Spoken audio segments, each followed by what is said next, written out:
Yung parang fresh pa siya. Kung sana ay masarap no? Hello guys, assalamualaikum. It's me, Tuklas Deng. So sa video na ito mga tuklas, ipapakita ko sa inyo kung paano ba suyuin si Mrs. pag may nagawa kayong kasalanan sa kanya. So eto mga tuklas, bago nga kami tumuloy sa pupuntahan namin, ay nagpagas muna kami kasi medyo mura yung gas dito. At sa mga nagtatanong kung saan kami pumunta dito mga tuklas, ay sa Mijayap, North Cotabato lang ito, sa May Diversion Road. So eto nga mga tuklas, ay nagpagas na nga tayo. Medyo naghintay lang tayo ng konti dito kasi meron nang nauna sa atin na magpagas. And kung tinatanong ninyo or gusto nyong malaman kung magkano yung gas dito, ay makikita nyo rin dito kasi binidyohan ko talaga kung magkano yung gas kasi ang laki ng diferensya ng gas or price ng gasolina sa atin at dito.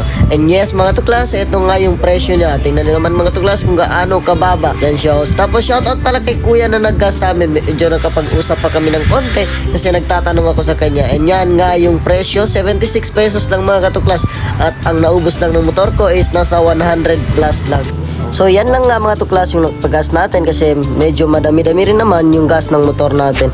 Kasi mga tuklas, yung motor ko ay lagi rin naman na marami yung laman na gasolina. Kasi sabi nga nila, mas okay daw yung laging full tank yung motor natin kasi mas matagal daw siya masira at syempre mahirap din maubos yung gasolina kasi nga maraming gasolina. So dito nga mga tuklas, ito nga time check tayo. It's 4:34 ng hapon. So yan nga mga tuklas, syempre pinakita ko muna yung sarili ko and si Mrs. kasi nga paalis na kami. Diretso na kami sa Mijayap. And yes mga tuklas, time check, dumating kami ng 5:27 and dito nga mga tuklas ay medyo wala pa masyadong tao at yun naman, flex ko muna yung motor ko kasi yan lang naman ang sinakyan natin. Click version 2. Betara mang bahawasiyat ay makapangumpia. Magandang ka tayo? Okay na tayo?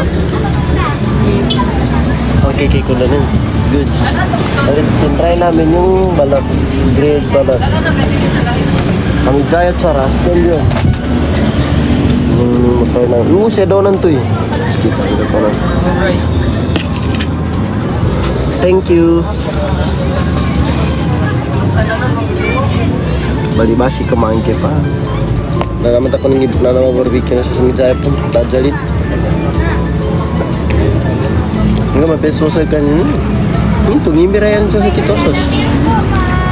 Disco. Tela lang, sir. Thank you.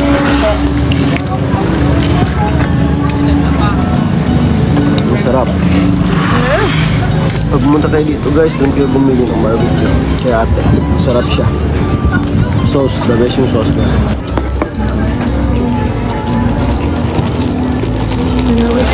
Ate na mahangkot siya na sa bulda sa wall. Hanggang pa mahangkot siya na. Kasi kaya pagkanin ko. 85 kasi. Sarap, good. Punta ka naman ako dito. Nagkambyata man?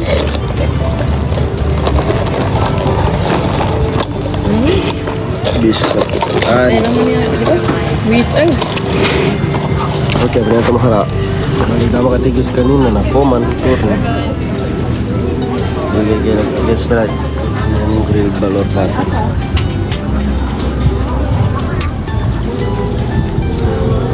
Tatlo for 100. Ma'am, pwede naman video ma'am, no? Kaya siya nagalini sa grilled balot. Ayun siya, 18 or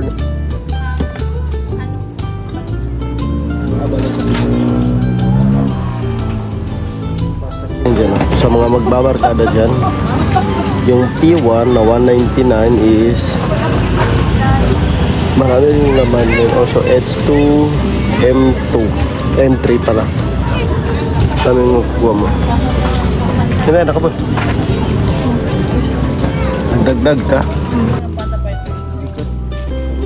So dito nga mga tuklas ay naluto na nga yung grilled balot natin kaya titikman na natin to at sabayan nyo kaming tikman to. And yes mga tuklas, after nga namin matikman yung mga pagkain nila ay umuwi na nga kami at di ko na masyado na ipakita yung mga videos na kung saan kumakain kami at kung ano yung pinamili namin na pagkain kasi ayoko naman na inggitin kayo kasi baka makamidzayap kayo nang wala sa oras. So dito nga mga tuklas, dito na kami sa may checkpoint at yes, still si Mrs. pa rin yung nagda-drive at hanggang sa pag-uwi na namin ay si Mrs. pa rin yung papadrive ko. para naman masanay siyang mag-drive kahit na malayo pa yung lalakarin or pupuntahan namin ng nakamotor lang. At panoorin nyo na lang yung video natin na ito mga tuklas para naman magkita nyo kung okay ba or safety ba na mag-ride sa gabi papunta ng Misaya or pauwi ng Dato PM. Kasi dito nga mga tuklas na experience namin ay safe naman, wala namang problema kasi hindi ka naman talaga matatakot kung marami kang makikitang tao or nagmamaneho sa gabi. And shout out nga dito sa nakasalubong namin na sasakyan na hindi marunong mag-low beam ng light niya. And yun nga, medyo nabangga namin or nadaanan namin ng medyo mabilis yung arms na meron doon kasi nga hindi namin nakita or hindi nga nakita ng driver ko na si Missy kasi dahil doon sa hindi marunong mag-low beam na sasakyan. Shout out nga pala sa iyo idol. Sana okay ka naman at walang nangyari ng sama sa iyo. At pansin nyo rin naman siguro na karamihan sa video natin ay ang ipinapakita ko lang ay yung mga merong checkpoint. Kasi nga para naman ma-aware kayo kung saan merong checkpoint or walang checkpoint. And yes mga tuklas, tuloy na nga kami dito at kita nyo naman na kahit gabi na ay marami pa rin tao sa gilid ng kalsada at medyo hindi rin nakakaboring magmaneho kasi nga marami kang nakikita. At dito nga mga tuklas, kita nyo naman na merong mga motor talaga na nakakasalubong at nakakasabay namin kaya hindi kami masyado natatakot kahit na gabi na sa pag-uwi namin. By the way mga tuklas, iniimitahan ko pala kayo na mag-join sa pag-ride namin this coming August 22, 2026 at ang location natin mga tuklas ay nasa Saluk. Sana marami pang mag-join pa para mas enjoy. Shukran!